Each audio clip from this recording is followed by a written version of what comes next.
tahlil ini memiliki filosofis yang sangat mendalam. Iya, asalkan memang ya urutannya ya tata manusia tuh. Harus ada niat membantunya. Kemudian yang kedua harus rambut dipotong. Nah, berarti ada sesuatu yang dirusak.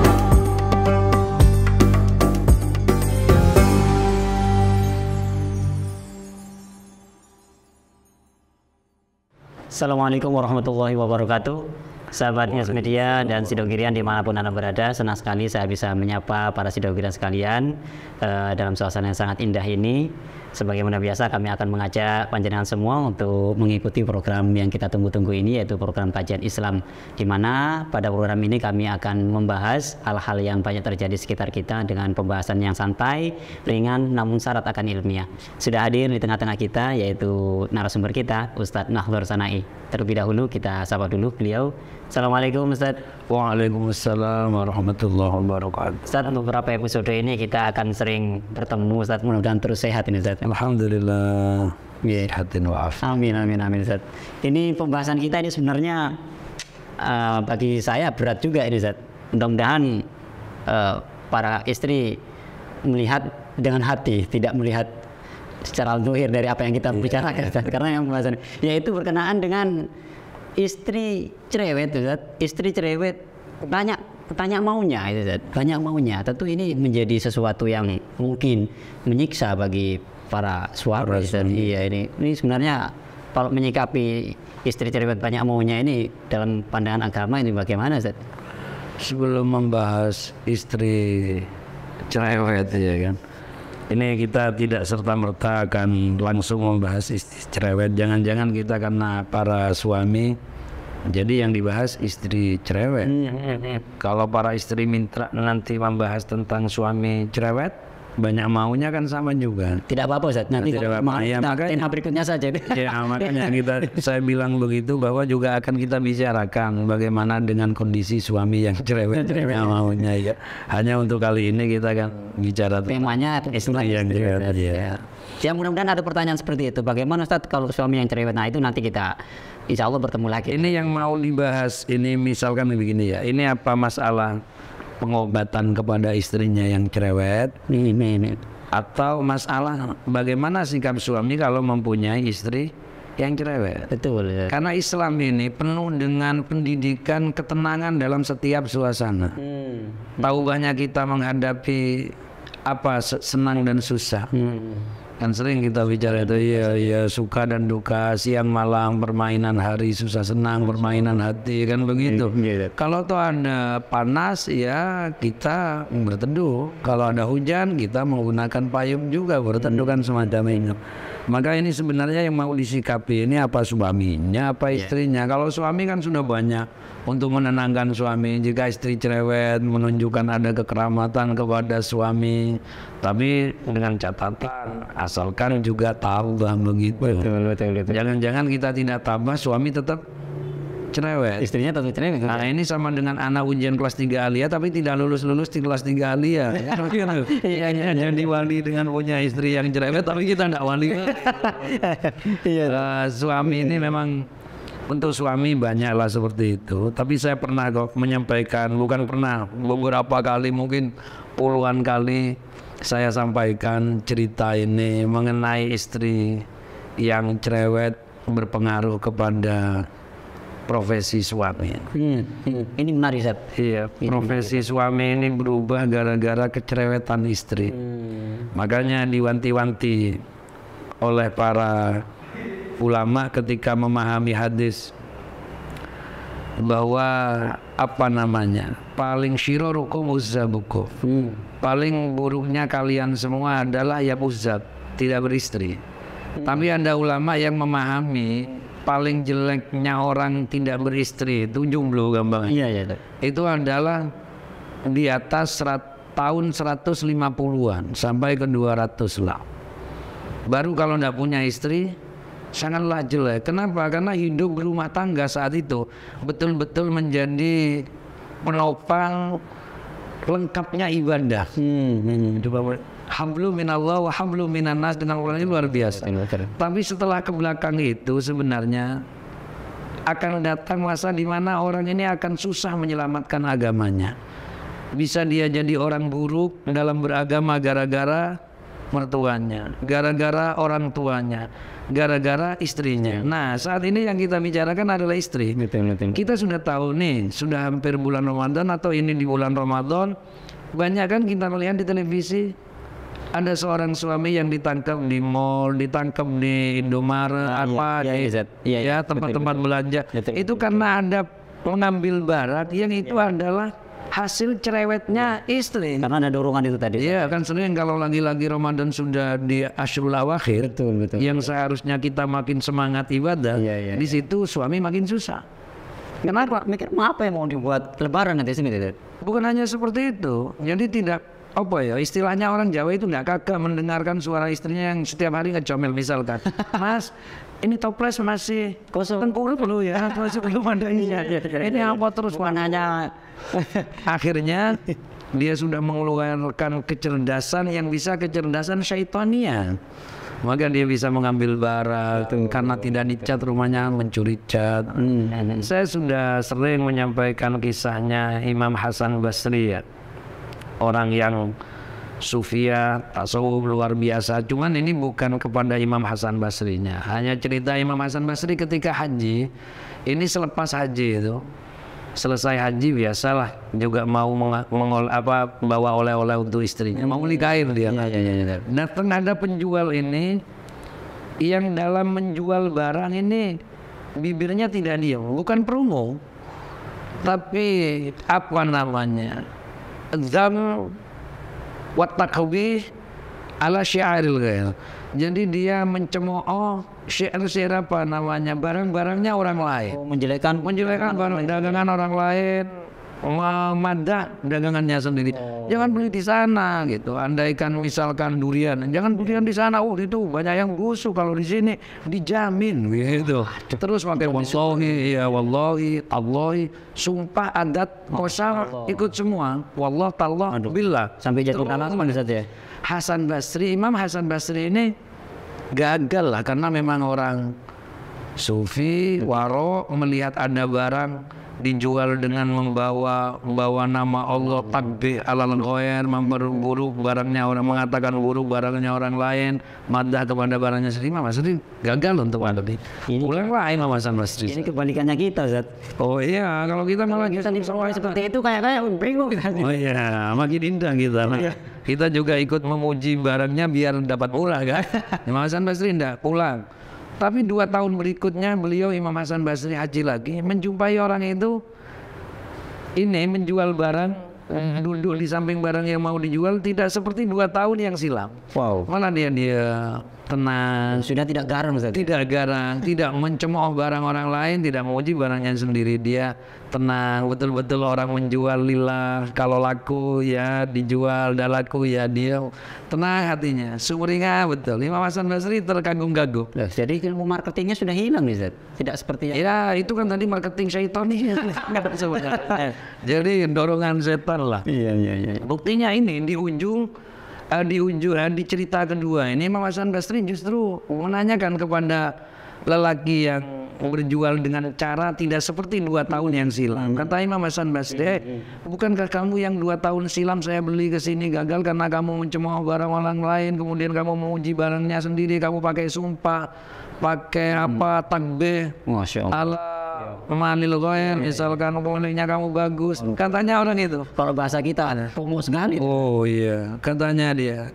Inggih Imam Hasan Basri, itu memang saya 2 tahun yang silam itu. Hah? Kamu memang itu? Iya Imam Hasan. Kenapa sekarang dia? Gini Imam Hasan Basri, dulu itu barang saya harus laku semua Imam Hasan Basri.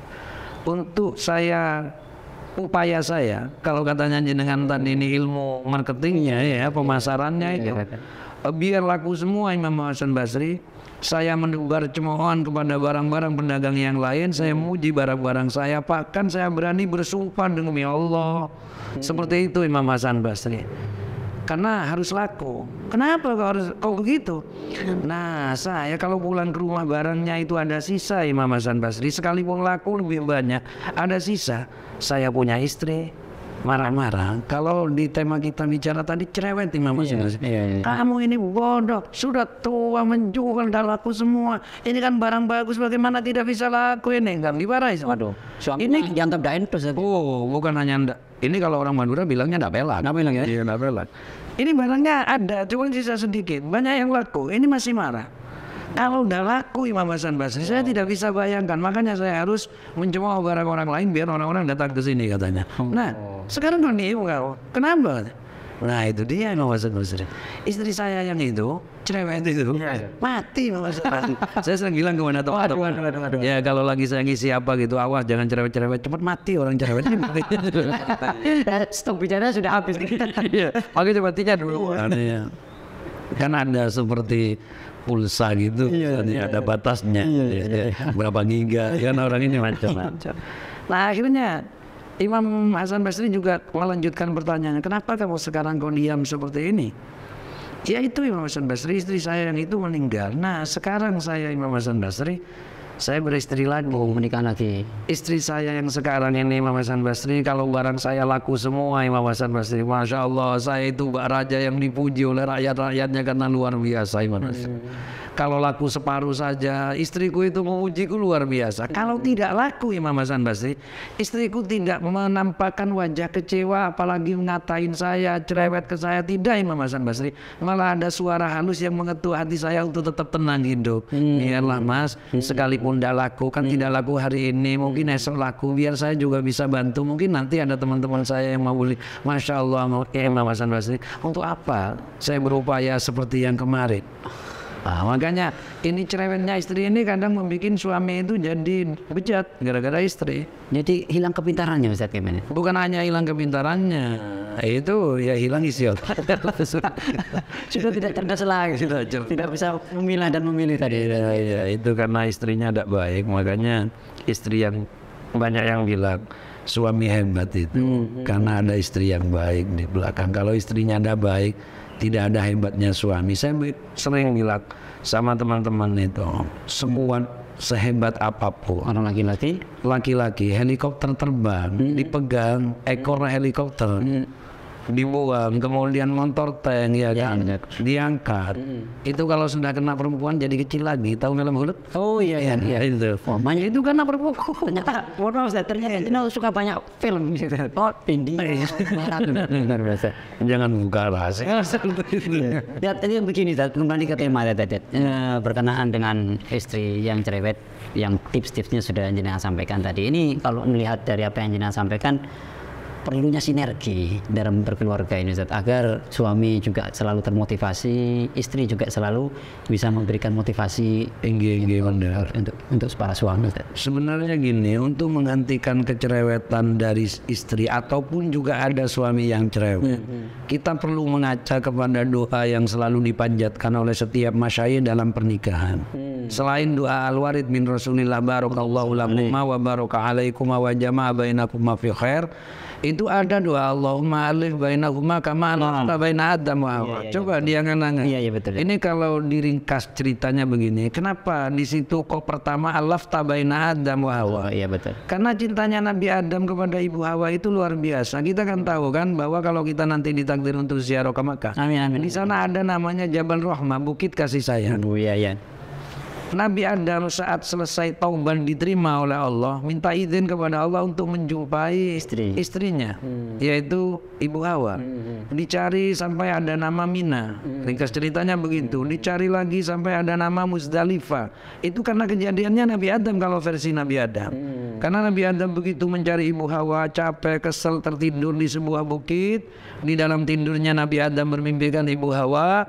Kemudian bangun tidur tersenyum karena harapan besarnya bertemu Ibu Hawa ini sudah terlihat ini kan. Karena di mimpinya sudah datang, mimpi ketemu.